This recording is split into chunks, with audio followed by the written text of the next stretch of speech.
everyone to our lecture, David Hume's Argument Against Miracles. I'm Professor Leslie Keel. I teach history here at Porterville College, and I am the coordinator of CHAP. The Porterville College Cultural and Historical Awareness Program, CHAP, was organized in 2002 to enhance students' awareness of certain important aspects of our society to which they may previously have had little to no exposure. A theme is chosen by CHAP members each school year, and faculty members across campus are encouraged to integrate elements of that theme into their coursework. By subtly saturating students with information about the chosen topic through the year, the awareness of the entire campus community is elevated. Our theme for the next 2 years, so we're finishing our first year, and it will continue next year, was voted on by over 200 students.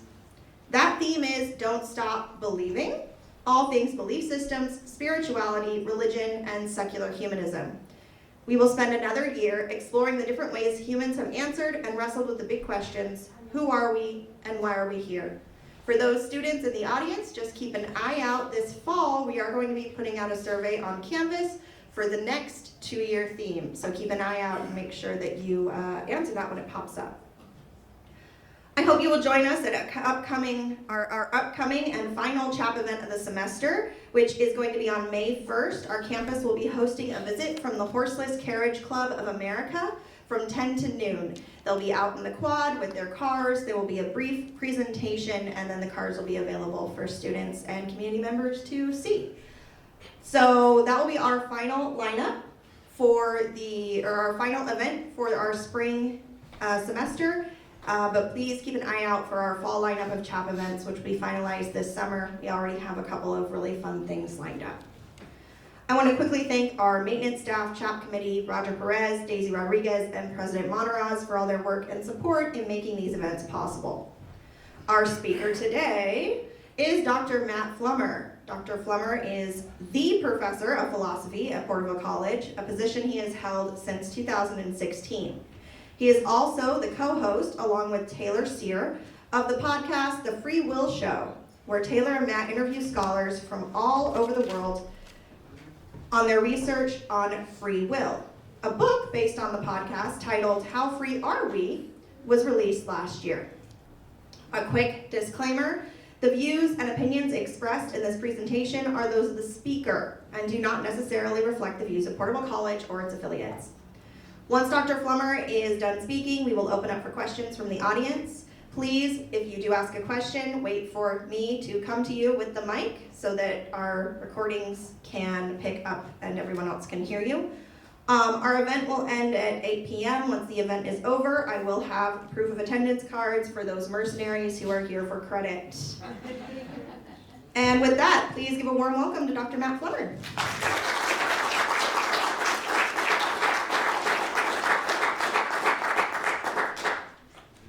Can you hear me? Is this thing on?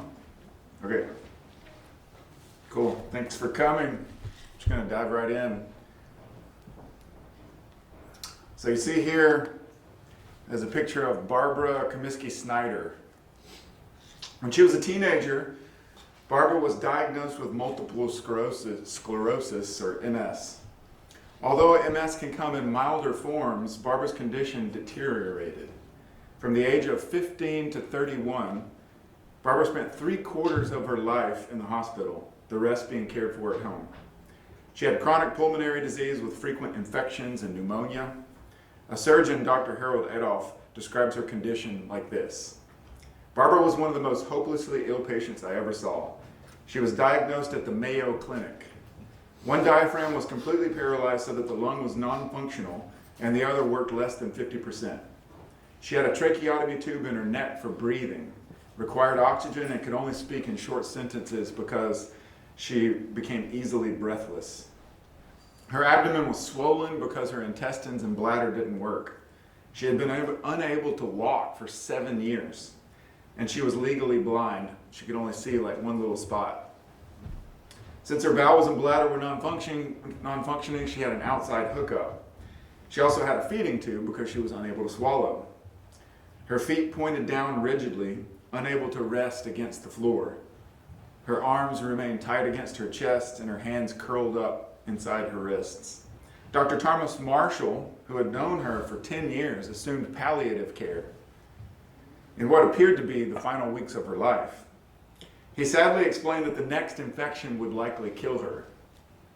Everyone agreed not to prolong her suffering and further hospitalization by not attempting resuscitation or CPR. On Pentecost Sunday, June 7th, 1981, two friends visited her, bringing a large bag of cards with them. Someone had called in a local Christian radio station and requested prayers for Barbara. In response, 450 letters came in the care of her friends. Her friends began reading the letters to her, many of which contained prayers for her healing. And then something extraordinary happened. Barbara suddenly heard a voice.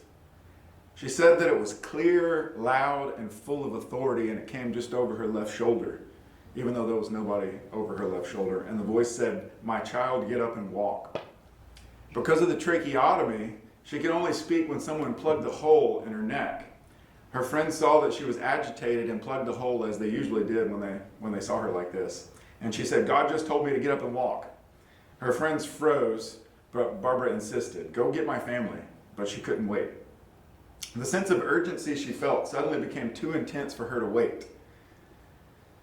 Normally it would take two people about 2 minutes for her to get out of bed. They would have to slide her onto a lap board and then into a chair. But this time she threw off the covers and jumped out of bed toward the voice. Her feet, once too straightened out to even lay flat on the floor, were flat on the floor. Her hands opened and relaxed at her sides, and then she realized something else, that she could see her hands and her feet. She was no longer blind. She removed her oxygen tubes and used safety pins to attach the outside hookups to her nightgown. When her friends returned to the room, they were stunned. They caught each other's eyes and they started screaming and jumping up and down. And her mother came running, assuming that something terrible had happened. But when they saw Barbara standing, the mother froze transfixed in amazement. And the first thing that she did was she yelled out, "Barbara, you have calves again." Barbara looked down at her legs in awe. The muscles had somehow returned. They should have been atrophied from years of disuse because she hadn't walked in 7 years, but they weren't. The next day she saw virtually every doctor in the office. Dr. Marshall reported that none of his colleagues had ever seen anything like this before.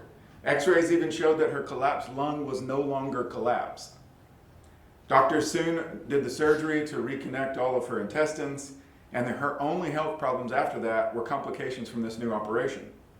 She experienced a full recovery and never had a relapse for 40 years, finally passing away in 2021. So what are we to make of a story like this? It's incredible. Is it a hoax? Is she lying about it? You can go on YouTube and watch videos of her testimony. Or maybe some unbelievable coincidence, maybe a misdiagnosis by the doctors, or is this a genuine miracle? Some people immediately jump to disbelief. We could call them the skeptical. So, the skeptic. And, like the character Esquelito from Nacho Libre, they say, "I only believe in science." And it's true. Miracles like this aren't scientific in the way that repeatable experiments are. You can't do them, make miracles happen whenever you want to, like you can with a scientific experiment. Others fall into the category of the gullible. They go so far as to believe any and all claims, no matter how unbelievable, and they're kind of like this. Most people, however, are somewhere in the middle. They're not fully skeptical, and they're not fully gullible either. Most people, their surveys have been done, most people in the United States and worldwide believe that miracles might happen, but most people need good reasons to believe them. And most of them probably have a healthy dose of skepticism. So one question that I want to pose for you is where do you fall on the spectrum? Are you over here with Esquelito, or that's Ted, right? From Bill and Ted. Are you with Ted, wondering whether or not the Nigerian prince who just emailed you might really need your help? If you don't know that one, you should look it up. That's all of us who are over 35 or 40 know about that, back from the early days of the internet. And another question is, well, what might move someone from one end of the spectrum towards the other? So if you are in the gullible category, what might move you more towards a skeptic, or what might move a skeptic more towards the gullible? To explore these kinds of questions, I thought that we could take a look at some of the arguments from one of the most famous critics of miracles, the 18th century Scottish philosopher David Hume. And if you're like my students, when they see this guy and they see his book was published in 1748, they're like, why are we talking about an old white dude who wrote over 200 years ago? Like, why would we care about what David Hume has to say? So I'll give you 3 reasons. First, David Hume is one of the most influential philosophers of all time. So that's a reason in and of itself. And I did a Google Scholar search last week. So if you're not familiar with Google Scholar, it's like a Google search engine, but it only gives you academic research. And so when you just plug in David Hume's argument against miracles, you probably can't see that, but that's 21,800 results. And that's stuff that's been published throughout throughout centuries. So I was like, okay, that's some of these are like David Hume's books that were published 200 years ago. So what about more recent stuff? So here, this is since 2021, over 6,000 articles have been written, or books have been written about David Hume's argument. So it's still very alive in the academic research. So that's one reason why we should care about what David Hume has to say. Another reason why we should care about what David Hume has to say is that it's religiously significant. So why bother? Well, just about every major religion contains miracle claims. You guys probably all know, like, Christianity contains miracle claims, like Jesus rose from the dead. But also Judaism, which Christianity came out of, so like the parting of the Red Sea, the manna falling from heaven, but also Islam. According to Islam, Muhammad traveled all the way from Mecca to Jerusalem in one night, which should have taken him many days. So I looked it up, but I forgot. It's like 300 miles or something like that. According to the stories, water also flowed from his fingers. According to Hinduism, Krishna, one of the Hindu gods, lifted up a hill to protect villagers from a flood. According to Buddhism, the Buddha was said to emit flames from his body, and like Jesus, he was said to walk on water too. So if Hume is right, every major world religion has some serious problems, to say the least.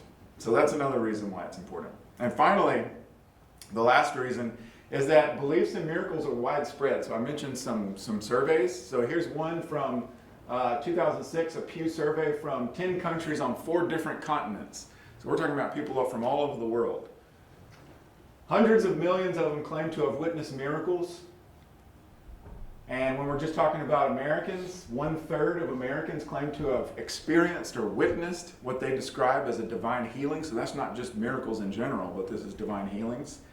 38%, or that's about 100 million people, claim to have experienced some kind of miracle. And you might think, well, that's just uneducated people. Well, 3/4 of doctors in the United States who are not uneducated believe in miracles. And more than half of them claim to have witnessed miracles.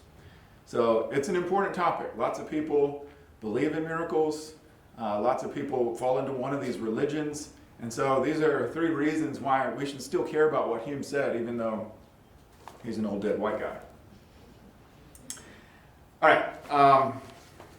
Before we talk about David Hume's argument, well, actually, let's just dive right into David Hume's argument. So there's 2 different ways of thinking about this argument. So I'm going to give you guys some philosophical terminology.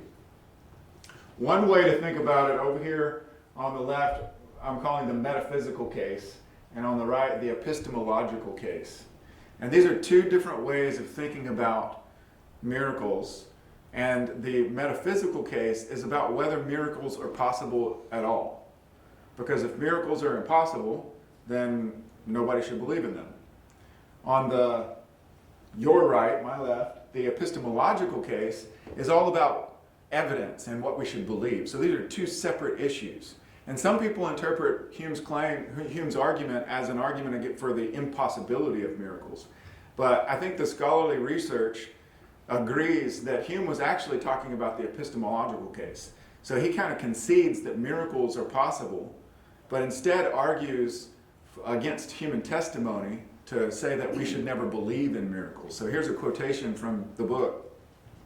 You could call this just his conclusion, that no testimony is sufficient to establish a miracle unless the testimony be of such a kind that its falsehood would be more miraculous than the fact which it endeavors to establish.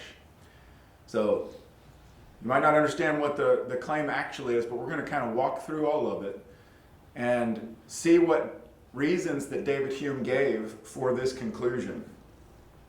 So notice first the italicized part right there. This argument is all about testimony. So Hume is concerned about when we can believe what other people say. So I at the beginning of this, I told you something about a miracle. And so you have to know, well, should I believe what he has to say or not? And I didn't get this firsthand. I got it from somebody else. So really you should be concerned about whether or not you can believe what the first person who told that story said. So it's all about testimony. Sometimes it's called the ethics of belief. When should we believe someone? And that should is a normative claim. The trick is to figure out what our limits are when it comes to whether we should believe someone or not. And this is important in general because we hear people talking all the time and we need to know whether or not we should believe them. Hume defined a miracle as a violation of the law of nature. And you might be thinking, well, I thought you said he didn't give a metaphysical argument. Because it seems like if it's a violation of the law of nature and laws of nature can't be violated, then by definition miracles can't happen. But I don't have enough time to explain it. Hume had a weird view of the laws of nature. And so even though he defined miracles like this, he thinks that miracles are possible, or he concedes this point. He claims that they're very rare, they can't be explained naturally, they have some kind of supernatural cause, and they have to have some kind of significance attached to them. So we're not just talking about random stuff that happens where nobody is around. We're talking about things that have some kind of significance. Being highly improbable is not enough for a miracle, because highly improbable things happen all the time. For example, the probability that you are alive today, given all the circumstances that led to you being alive, like all of your ancestors getting together exactly when they did and having babies, like all of that, like you have tons of ancestors, and the probability of them all coming together to produce you today is highly, highly improbable. But you're here. So it's not enough just to be improbable. Instead, we need something more than just mere improbability. Miracles can't be explained naturally, or the natural explanations that we might give them are highly improbable. For instance, like we're talking about your existence, we can explain that naturally. Miracles must also have some kind of religious significance, so the last point up there. So for instance, somebody giving a friend a gift, a large amount of money, is not a miraculous thing. It happens. But suppose that someone gives a gift to someone for exactly $1,100, and the person who got the gift the day before had just prayed for exactly $1,100. So we would say that that's a little bit more significant. It's highly improbable, but it's got some kind of significance related to that request. So why can't we believe miracles? Hume's argument, I said before, was about testimony. So really we need to know when and why we can believe testimony. We have past experience that leads us to normally trust people. Human beings generally tell the truth. And this belief is founded on lots of experiences that we've had with people. If you go to the restaurant and somebody asks you what you want to eat and you tell them a hamburger, they generally trust that you're telling the truth. They're not skeptical of claims like that. In addition, when people give testimony though, they might be mistaken about other kinds of things. Maybe not their own desires, but other kinds of things about what happened. So Hume gives us some criteria for evaluating human testimony in general that he's going to apply to miracles. So here are his 4 criteria. First is the number and credibility of witnesses.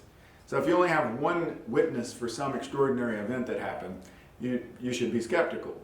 But if you have hundreds of witnesses for some extraordinary event, then you can lend more credence to that belief. Also, the credibility of the witnesses. If you know that the witnesses are people who are con artists, then you're probably not going to trust them. But if they're normal, everyday folks, then that lends more credibility. The second one is the consistency of the reports. So if people are giving testimony of an event and they're giving wildly different interpretations of what happened, then we shouldn't believe them. But if the testimony is relatively consistent, then that lends more credence to the belief also. And again, if you watched any cop shows or you know anything about the way police look at testimony, if all of the testimony is exactly the same, so it kind of, there's this spectrum where we want not all of them to be exactly the same, because that's evidence that they all conspired together and got their story straight. But we also don't want it to be wildly inconsistent. We want it somewhere in the middle where there's some differences, but they're basically telling the same story. So they need to be consistent. The next is we need to evaluate whether or not the people giving testimony have any kind of ulterior motives. So do they have something to gain by this testimony? So if I give you some kind of miracle testimony and then I say, and try to sell you something, like I've got these vials of holy water that can do the same for you, act now. Well, that's ulterior motives. I'm trying to sell you something. So we should, instead of lending credence to that and believe it, we should be skeptical. And then finally, the last point is the background probability of the event. And so this takes a little bit more explaining, but the basic idea is some events are more probable than others. The fact that someone stops at a traffic light is probable. The fact that someone blows through all of the traffic lights like downtown Porterville, that's improbable. I mean, it happens, but it's improbable. So there's basic ideas about probability. So we need to consider all of these. And according to Hume, the miracle claim by definition is an improbable event. So we need to think about all these things. Testimony is not believable, and I've already mentioned some of these, when there's contrary testimony, or the witnesses are few in number or have bad character, or the witnesses deliver testimony with too much confidence or not enough confidence. So you've probably seen this happen before, where somebody is like way too confident when they're telling you a story because they're trying to get you to believe the story. Or if they're really not sure about what happened and they're not confident at all. Either one of those extremes can lead us to not believe what the person has to say. So these are the four things that we should use to guide our decision whether to believe the testimony.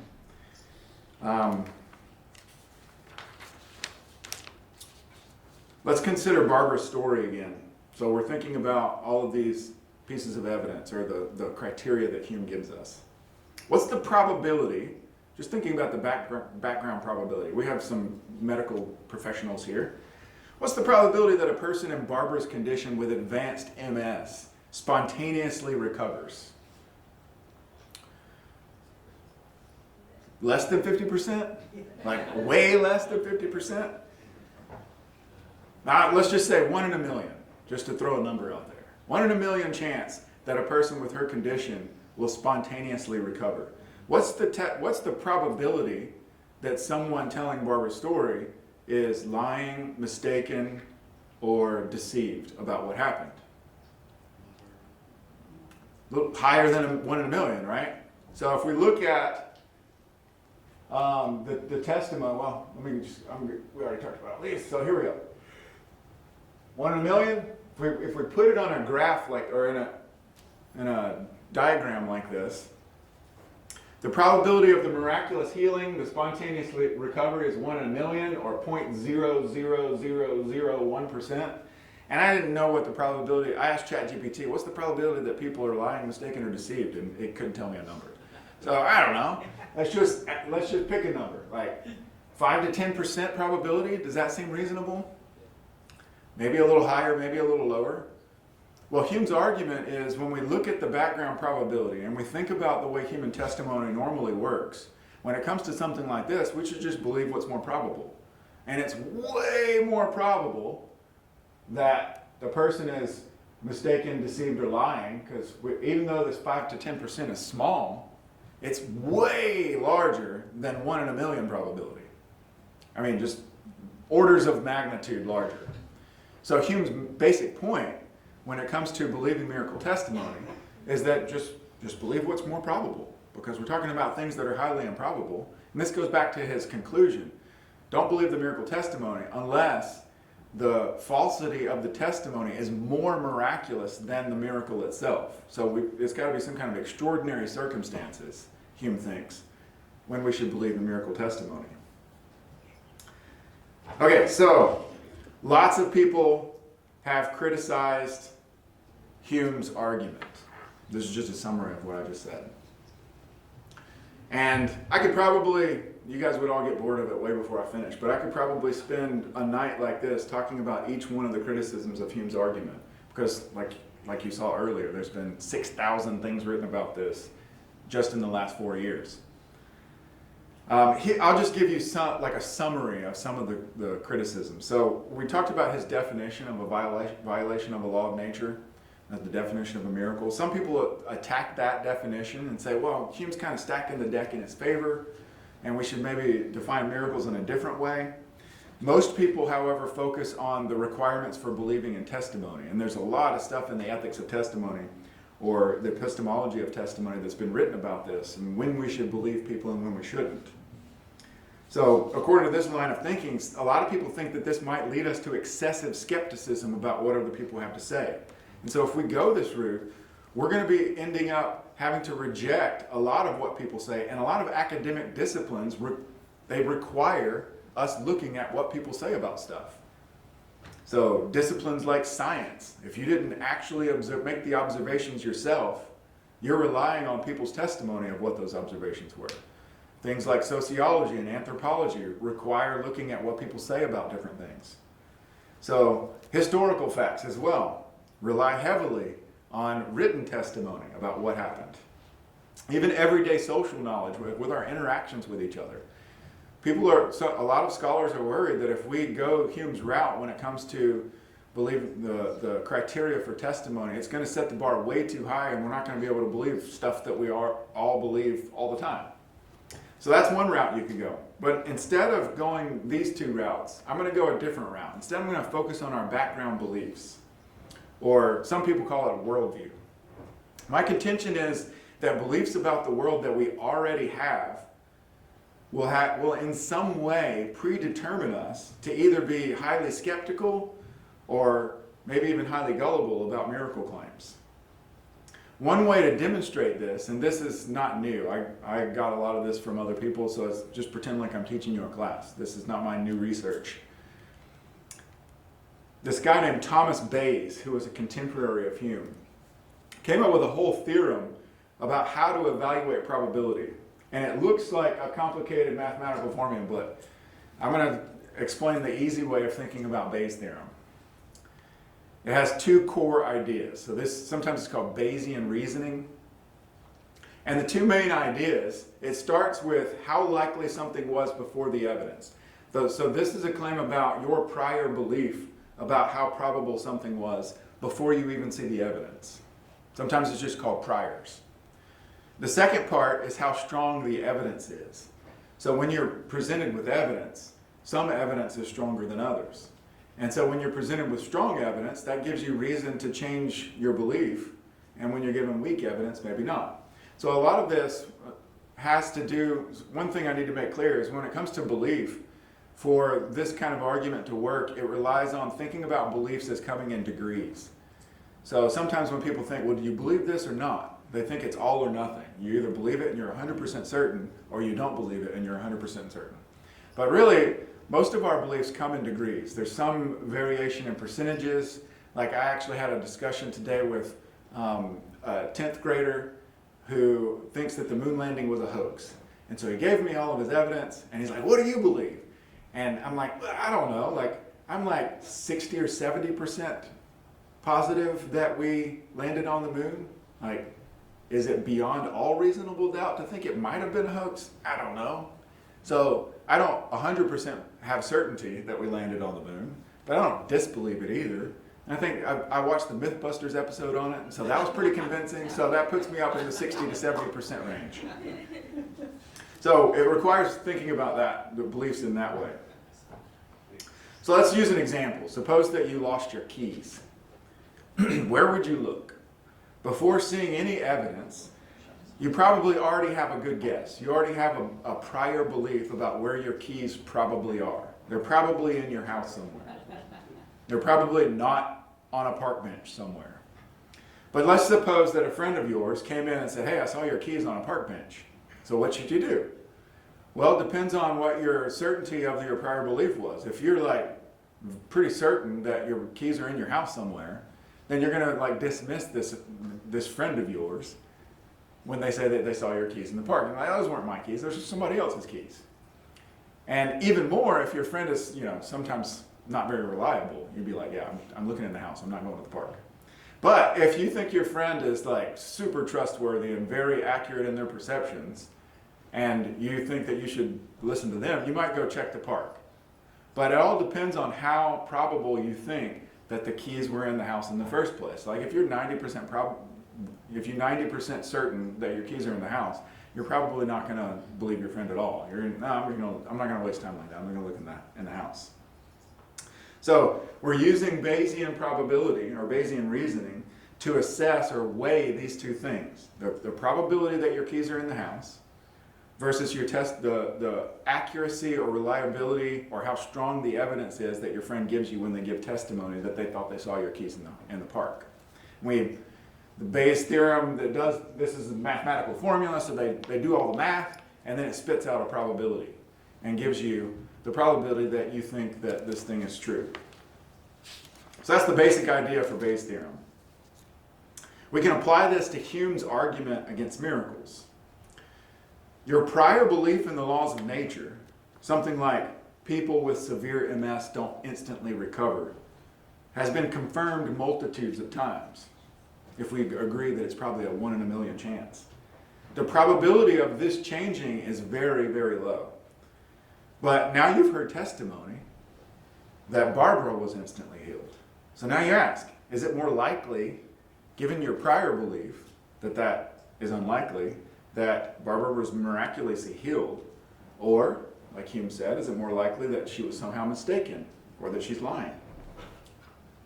Since human testimony is unreliable and natural laws are extremely well established, Bayesian reasoning suggests, if you follow Hume's line of reasoning, that you should stick with your prior belief, that the miracle testimony is not strong enough in this case and is probably never strong enough in any case. So this is a way of interpreting Hume's argument according to Bayesian reasoning. But hold on. Since Bayesian reasoning starts with a prior probability, how likely you thought something was before you saw the evidence, different people can come to different conclusions, even if they have access to the same evidence. So for instance, a Christian who believes that God regularly acts in history, including miracles, is going to assign a lot higher probability to the possibility, or a higher probability to miracles. When they hear a miracle report, they may find the testimony credible enough to change their belief. So they might start off by thinking, it's probably not, but then when they hear the testimony, it might move them towards accepting the belief. But an atheist who believes that miracles never happen will probably assign a 0 or near 0 probability to miracles, any miracle claim. Even strong testimony that seems really reliable is not enough to move them from one end to the other when it comes to belief. So, since Bayesian reasoning updates our beliefs based on our prior beliefs, people with different starting beliefs can reach totally different conclusions from exactly the same evidence. So this should seem weird to us. Normally when we think about reasonable people, we're like, yeah, you just look at the evidence and make up your mind. But now we're seeing something else. We're saying, well, based on your background beliefs, you look at the same evidence, and two different people with the same evidence are coming to wildly different beliefs. So what's up with that? Like, why does that happen?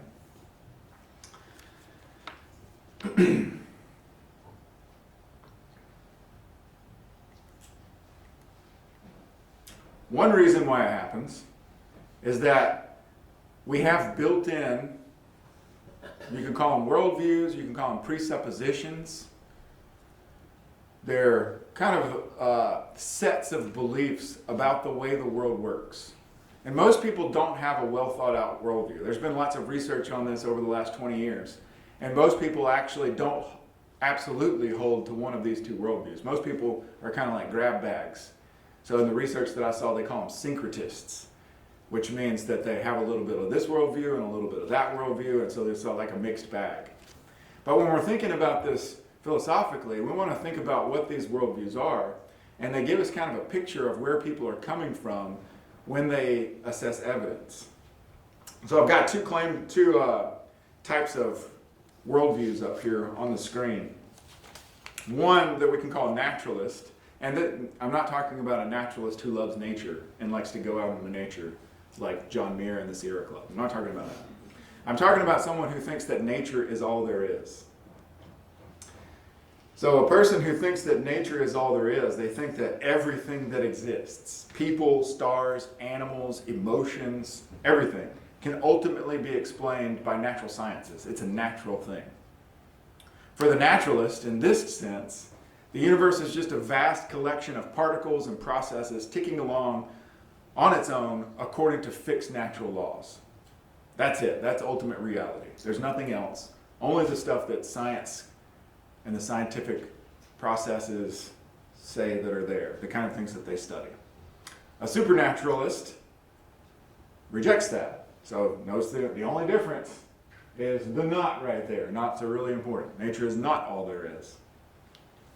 They believe, in addition to nature, that there's something more, something deeper, something beyond. Supernaturalists believe in something maybe we could call like a single foundational reality. And different supernaturalists are going to come up with different kinds of explanations for what it is beyond nature that they believe in. But traditionally, it's been called the one or creator or God or whatever you want to call it, from which everything else comes. So it separates things into two different categories. You've got all the stuff the naturalist believes in, and then you've got something that all that stuff is based on or is created by or something like that. Everything else in the natural world, according to this way of thinking, is dependent on this source moment by moment. And if the source stopped sustaining it, it would cease to exist. So in short, the naturalist or naturalism says that the universe runs itself, and supernaturalism says that the universe runs because something else is running it. So like I said before, I think the real debate about whether or not miracles are possible or whether or not we should believe miracle testimony is really about a debate about our worldviews and our background beliefs that we bring to the table before we even see the evidence. So if you're a committed naturalist, you're not going to believe miracles no matter how good the evidence is, like the convinced atheist that I mentioned before. No matter how convincing the story may seem, you're going to assume that there's some kind of natural explanation for this. And you're going to say, well, we just don't understand it yet. We need a more scientific inquiry, and eventually we'll come up with something that gives us a natural explanation for what happened. Supernaturalists aren't necessarily committed to the gullible category, although there are some gullible supernaturalists, and if you look on YouTube, you can see lots of crazy stories where people are believing all kinds of crazy stuff. Some of them conspiracy theories, and some of them not. Some may be deists, like some of the founders. Thomas Jefferson, for instance, was a deist who believed that miracles are possible in principle, but they don't occur. And Thomas Jefferson went so far as to take a knife or a razor and cut out all the miracle claims in the New Testament because he thought Jesus' teachings were really good ethically, but he was a deist. He didn't think miracles could happen, and we didn't need all that stuff. Others may think that miracles ended with the apostles in the first century or something like that. Still others believe that miracles continue today, but they approach these kinds of claims with caution and discernment. So there's all kinds of different room within the supernaturalist category where they're not necessarily committed to being gullible. So the real debate then is about these different kinds of worldviews. Like I said, a naturalist is never going to accept miracle claims, no matter what the evidence. And like I said, the supernaturalist can fall anywhere on the spectrum. So let's redefine the categories that I had before. So it's not just the I believe in science category, but we can put the naturalist skeptic on one end and the gullible supernaturalist on the other end, the one who believes everything. And in the middle, we can call them the thoughtful supernaturalist. So these are the kind of people who think it's possible, but they're not going to believe everything like the gullible person. They're not going to give their money to the Nigerian prince or believe the latest conspiracy theory of the week, but they're going to want to see some evidence. And they're going to want to assess the evidence. And I think most people are in this middle category somewhere. I think there's probably surveys that have been done for people who are in the naturalist skeptic class. I'm not sure if they've done this with the gullible supernaturalist class, because most people are probably not going to answer that kind of survey truthfully because they don't want to be thought of as gullible. But I'd be willing to bet that most people, if we surveyed them, are in this middle category.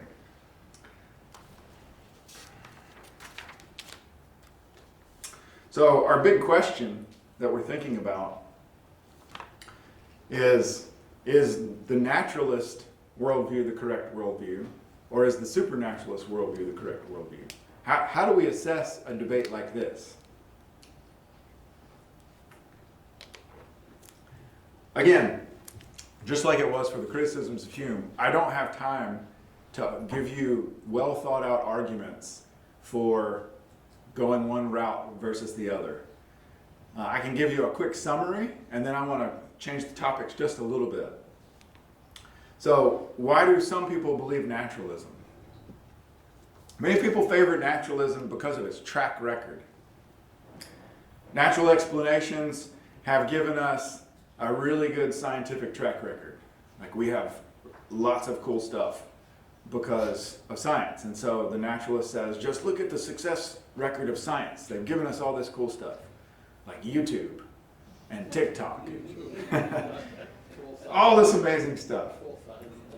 Natural explanations have given us reliable, testable, predictive knowledge that we can count on, like the brakes in your car.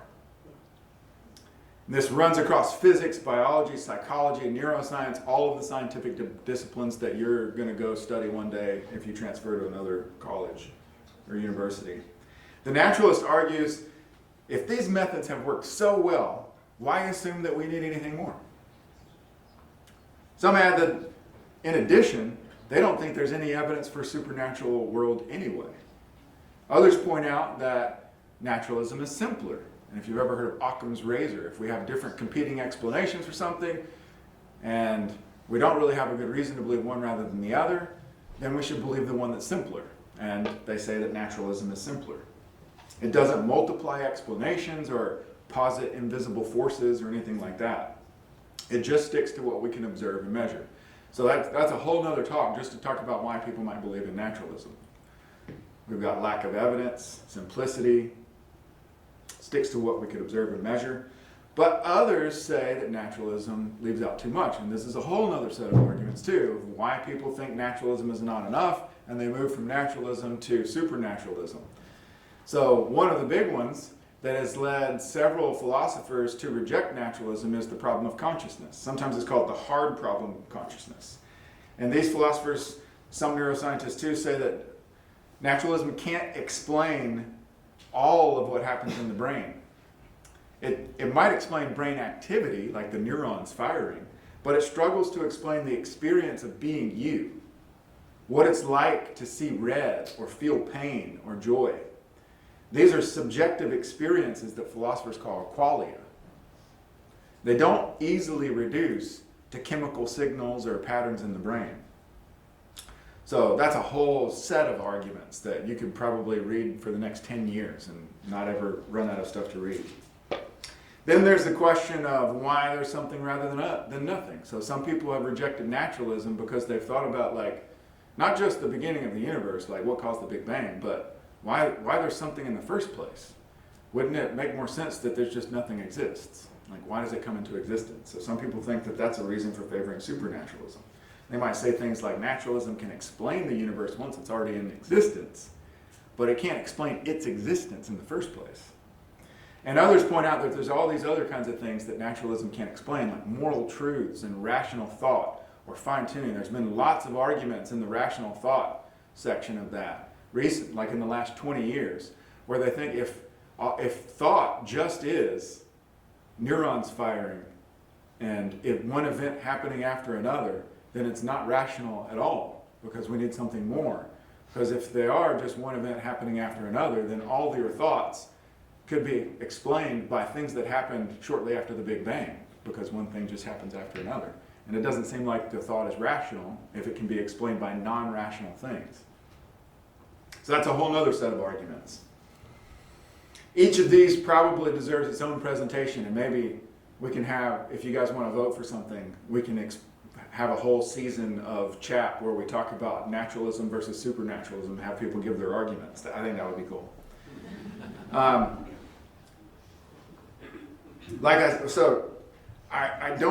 wish I had time for all of this, but I don't.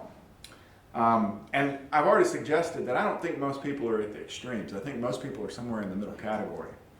And so for the sake of the people in the middle category, what I call the thoughtful supernaturalists, I thought that we could talk about how we should evaluate evidence when it comes to miracle claims. And I've got two approaches for you. One that comes from the Catholic tradition, and then one that comes from the Protestant tradition. So that we can see two different traditions. And then by the end, we'll see three different ones. So David Hume is the skeptic, and he's given us a skeptical argument for how we should evaluate testimony concerning miracles. And then we'll see two other ones that aren't skeptics.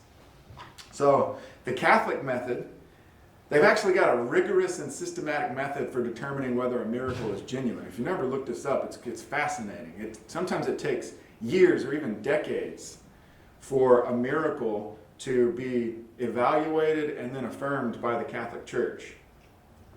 So the process is designed to rule out fraud, natural explanations, or psychological effects like the placebo effect. Here's how it works. It starts with an initial investigation. So the miracle must be, and follow these things, it's got to be spontaneous, it's got to be scientifically inexplicable, and it's got to be attributed to some kind of divine action. For miraculous healings, the church has a whole body of doctors called the International Medical Committee at Lourdes. And it's a well-known collection of doctors who evaluate miracle claims. So when the miracle needs to be spontaneous, it also needs to be instantaneous, complete, and permanent. So because it's got to be complete and permanent, it might rule out a lot of cases that some people might think are miracles, because some people might have some kind of miracle claim where they feel better and then they get sick again later, so it's not permanent. So in this case, for the Catholic Church to affirm it, the person has to be cured immediately and then never have a relapse. There must also be lots of medical records which prove that the disease was previously diagnosed as incurable and extremely serious. So what they want to do here is rule out misdiagnosis. So they want to look at all the doctor's records to make sure that the diagnosis was actually accurate. The doctors, and in this group of doctors, it also includes non-Catholics, and some of them they don't believe in God at all. Some of them are atheists. They analyze whether the healing has any natural explanation. So you can see where a non-believer might come in handy here, because they're actually are motivated to find the natural explanation. If they conclude that it was scientifically inexplicable, the case moves forward. If the miracle is being used for the evidence of a saint's canonization, so if you weren't familiar with this, in order to be canonized as a saint, you have to have a miracle that's attributed to you. Otherwise, you can't be a saint. It's sent to the Congregation for the Causes of Saints in Rome. Another panel of doctors reviews it. Then a theological commission determines if it can be attributed to the saint. And then finally, it gets the Pope's approval.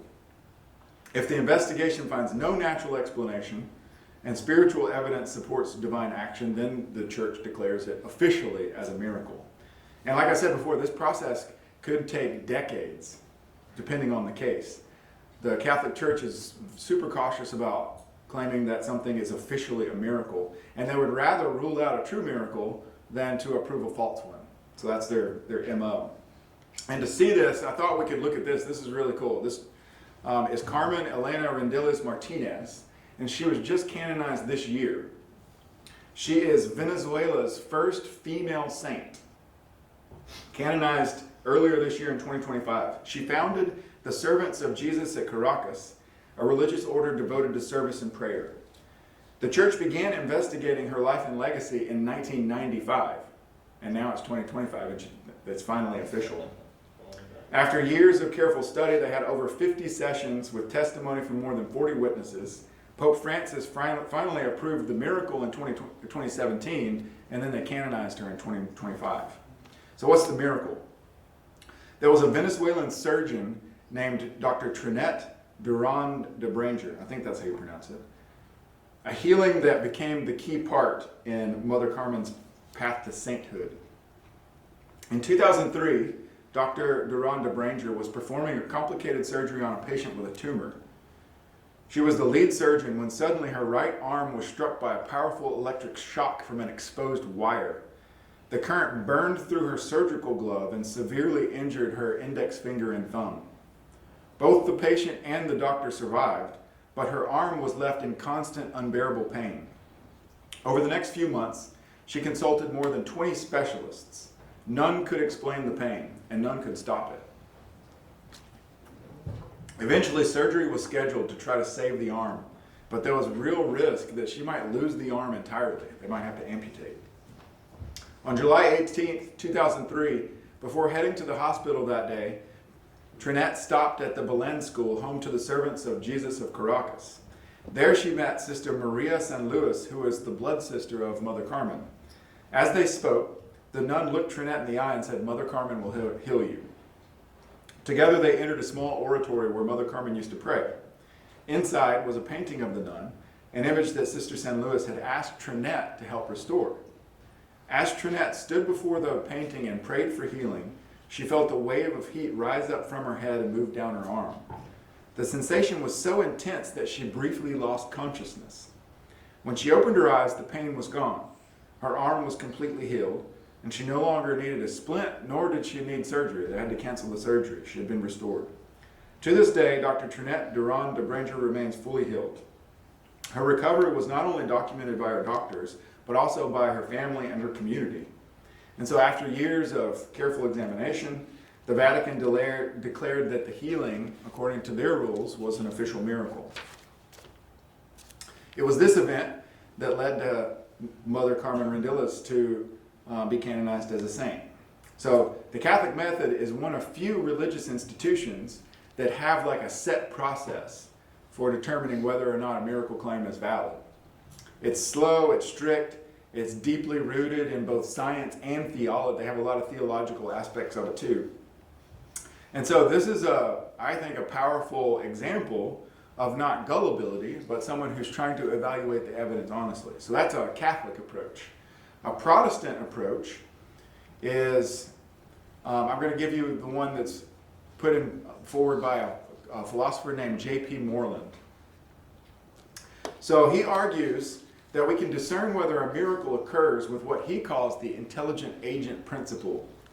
And he got this principle from other fields, like insurance companies, fire departments, and forensics experts, where they use a principle like this to determine whether or not an event was a mere coincidence with natural causes or was caused by an agent, which is an intelligent person who does things for a reason. So I'll give you some of the examples from the other disciplines where this principle comes from. Arson investigations in fire departments determine whether a fire was accidental, like by faulty wiring or something like that, or intentional, like arson. They look for low probability events combined with independent meaningfulness. So an example of independent meaningfulness might be some kind of financial motive or recent insurance policy changes. Police departments use forensics detectives to distinguish between natural death or accidental death and homicide using a combination of improbability and also meaningful patterns. They might look at the patterns of like stab wounds or something like that and notice that they aren't just random, but they occur in a pattern implying that it's intent, and so it goes from maybe a crime of passion to one that was well thought out. Insurance fraud detection. If a person files an insurance claim shortly after increasing their coverage, and maybe evidence suggests tampering, then this is evidence that there's some funny business going on. And investigators may conclude that there's foul play rather than a mere coincidence. So Moreland suggests that when we're evaluating miracle claims or testimony concerning miracles, we should use similar reasoning to that used in these other areas of inquiry. So he proposes that there are two key questions or two key parts to the intelligent agent principle. One is that it's a low probability event, and two, is it independently meaningful? So independent meaningfulness is probably the one that needs the most explanation. So this means that the event must carry clear significance beyond just being low probability. It means that it should fulfill some kind of specific need, like an answer to prayer, or indicate divine intervention. Its meaning must be recognizable apart from the fact that it's highly improbable. Moreland emphasizes that independent meaningfulness is what distinguishes a miracle from a mere coincidence. So the event must be more than just merely improbable. So here's an example of what I mean by this. So we've got Larry and Mo playing the last poker hand in a tournament, winner take all. Let's suppose that Larry shuffles the deck and then deals Mo some random group of cards. But then he deals himself a royal flush. Mo rightly believes that Larry's cheating. Why? Well, it isn't just because of the hand is low probability. In fact, both hands are equally probable. They're both highly improbable. To get any particular hand in poker, any particular hand, the probability is 1 in over 2 million. So each hand is exactly the same probability. So it can't just be low probability.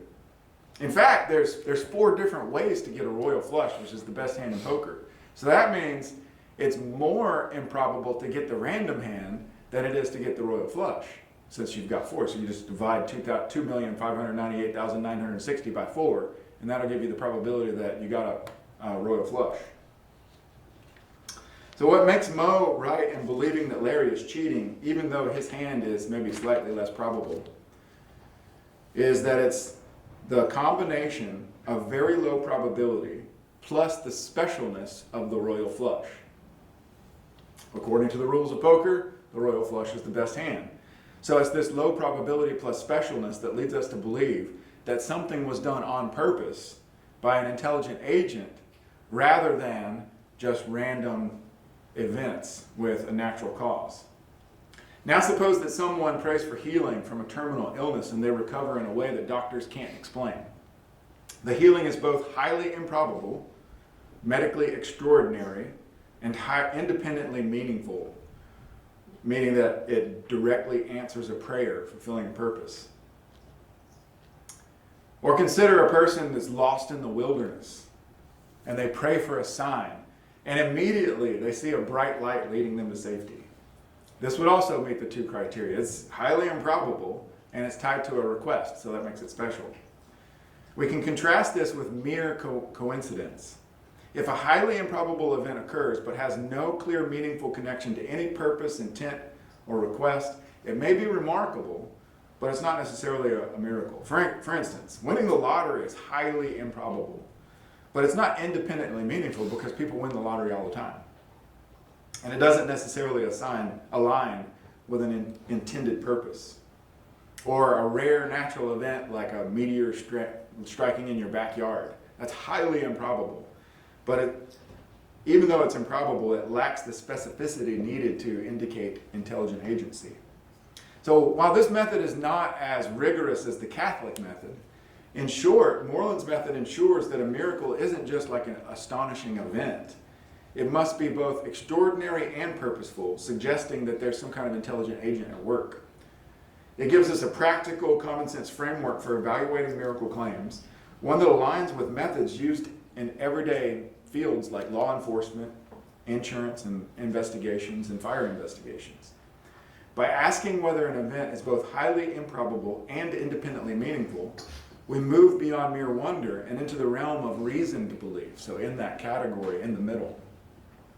Unlike Hume's blanket skepticism, which dismisses all miracle claims by default, Moreland's approach takes evidence seriously, and it challenges us to look not just at how rare something is, but whether it seems purposeful, like a sign or a signal.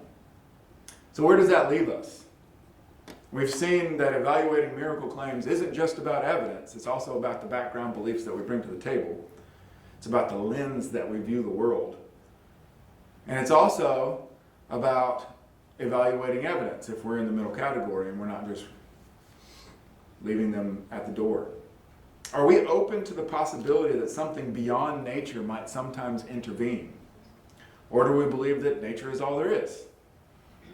And nature must have the last word. So thinking about miracles forces us to ask these big questions. What kind of world are we living in? And how would we recognize divine action even if it did happen? So whatever your starting point is tonight, I hope that I've sparked your curiosity about this and maybe nudged you one step further in your own journey of trying to understand these things. Thank you.